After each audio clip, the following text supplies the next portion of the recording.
Hi guys, today I want to share 3 recipes with you from one of my favorite restaurants, Vapiano. I don't know if I'm pronouncing it right, but Vapiano used to be one of my favorite restaurants. It still is. They have a lot of vegan options and you can customize a lot of the dishes. And today I'm gonna make 3 pasta recipes that are usually not vegan. So I'm gonna make a vegan version of them. I'm gonna make the Scampi e Spinaci. I think they changed the name to Gambaretti e Spinaci, but it's the same thing. I'm also gonna make the Filetto Di Manzo and the Pollo Piccante. So, if you're interested in how to make these pastas, let's get into the video. By the way, I have to prove that I'm an addict. These are all takeaway boxes. An important ingredient in these 3 dishes is chili pepper.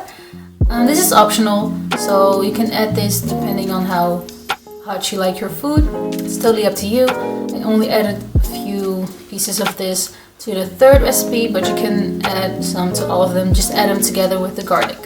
We're making pasta, so an important ingredient is Parmesan cheese. I'm going to show you a really easy version. It's made in 5 minutes. The original recipe is from Minimalist Baker, so I'll put the original link down below. All you need is 3/4 of a cup of cashews, salt, garlic powder, and nutritional yeast.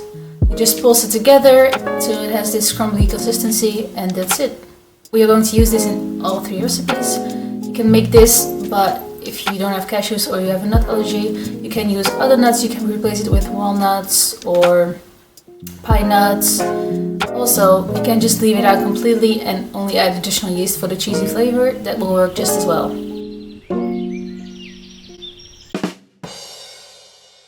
So for the Scampi e Spinaci, you're going to need 2 handfuls of spinach, vegan shrimp.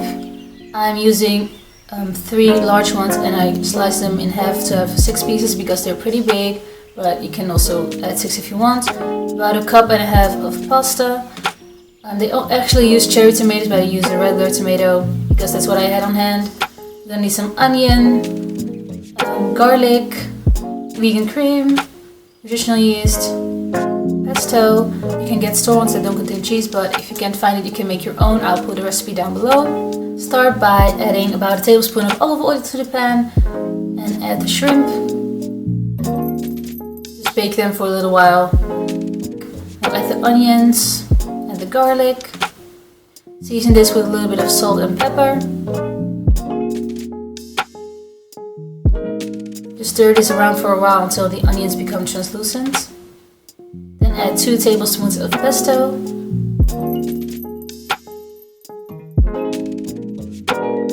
Then add 4 cherry tomatoes or half a regular tomato. Add the spinach. Then add about 1 to 2 tablespoons of nutritional yeast. This gives it the cheesy flavor that Parmesan gives. I already boiled my pasta and just add it to the pan. Just stir this around till all the flavors are well combined. Then just add the Parmesan cheese that we just made or add nutritional yeast. And then top it with 1 cherry tomato or a few pieces of a regular tomato.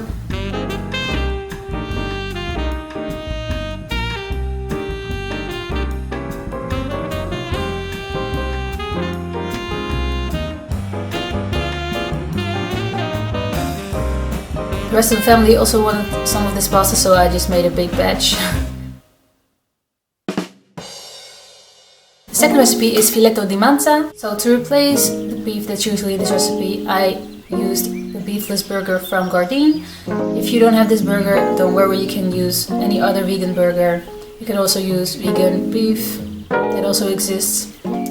For me this was just the easiest way and I just really like the flavor of this burger. You're also going to need 1 carrot chopped up, about 6 mushrooms, 1/3 of a zucchini, 1 spring onion, 2 cloves of garlic, 2 tablespoons nutritional yeast or Parmesan cheese, about 1.5 cups of pasta, half a vegetable stock cube and half a cup of water, and arugula. Again, start with 1 tablespoon of olive oil, add the vegan beef, and season with salt and pepper. Stir this around till it's done, then add the garlic. When the garlic becomes translucent, you can add all the other veggies.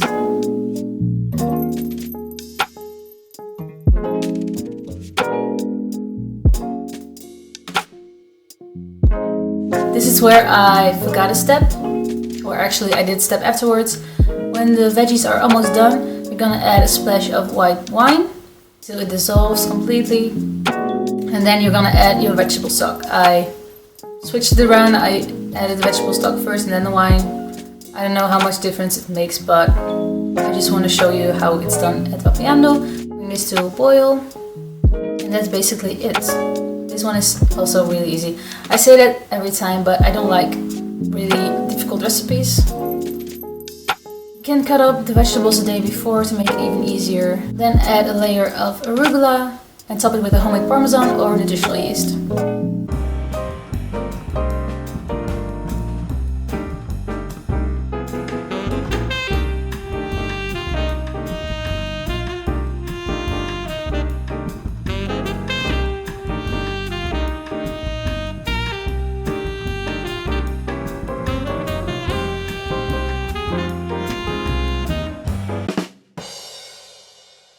The third recipe is Pollo Piccante, which is usually made with chicken. There are different chicken substitutes that you can use. Just use the one that you like. I'm using chicken pieces from corn.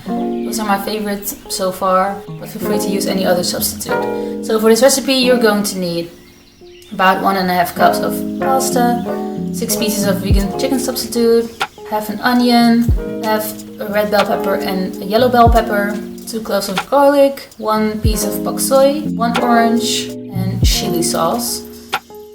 Use your favorite brand. I'm using one that's already really hot, and I also added peppers, which made it really hot. But if you don't like spicy food, you can just add a mild chili sauce and leave out the peppers. Again, start with 1 tablespoon of olive oil and just fry the chicken. Add a little bit of salt and pepper. Then add the onions until they become translucent. Then add the garlic and the peppers if that's what you're using. Add the bell peppers and the white part of the paksoi. I like to add the leafy part at the end. Then add the chili sauce. Let the sauce thicken a little bit. And squeeze out 1 orange. You can also squeeze it out first and then add the juice. Again, let it boil for a while. Let all the flavors come together.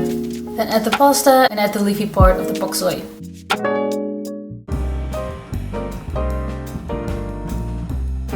Add the Parmesan cheese or additional yeast and decorate with a little piece of basil. This one is so good, and for spicy eaters, this is just amazing. So to make the Vapiano experience complete, you'll need some ciabatta bread. I don't know why I'm talking like that. I'm not Italian, and I'm probably not even pronouncing it like an Italian. Anyway, this is the best thing to dip in your pasta, and you can just, eat the leftover sauce with it. Also, these pastas are great for a dinner party. You can make a big batch. You can triple or double the recipe. You can use all recipes all at once and let people choose what they want to eat. You can also make these ahead of time. You can pack them for lunch. You can use this for meal prep. Make a few of these pastas or make one big batch and store them in Tupperware in the freezer or in the fridge. I would suggest not adding the Parmesan cheese. Add that when you're going to eat it. That's it for my Vapiano video. I hope you enjoyed it. I hope you're going to try them. If you make any of my recipes, don't forget to tag me on Instagram. You can tag Food by Titi, which is my food account. You can also tag Talitha Grace, which is my personal account, but also includes a lot of food. Also, if you haven't subscribed yet, don't forget to subscribe down below. Don't forget to click the notification button to get a notification whenever I post a new video. Thank you for watching, and hopefully I'll see you next time. So good. So good. Vapiano, Vapiano, Vapiano, Vapiano, Vapiano, Vapiano, Vapiano. What am I doing? If you haven't subscribed yet, don't. Anyways, thank you for watching. If you haven't subscribed, why is the word so hard? If you haven't subscribed yet, don't forget to subscribe. Blah, blah, blah. This. Blah, blah, blah.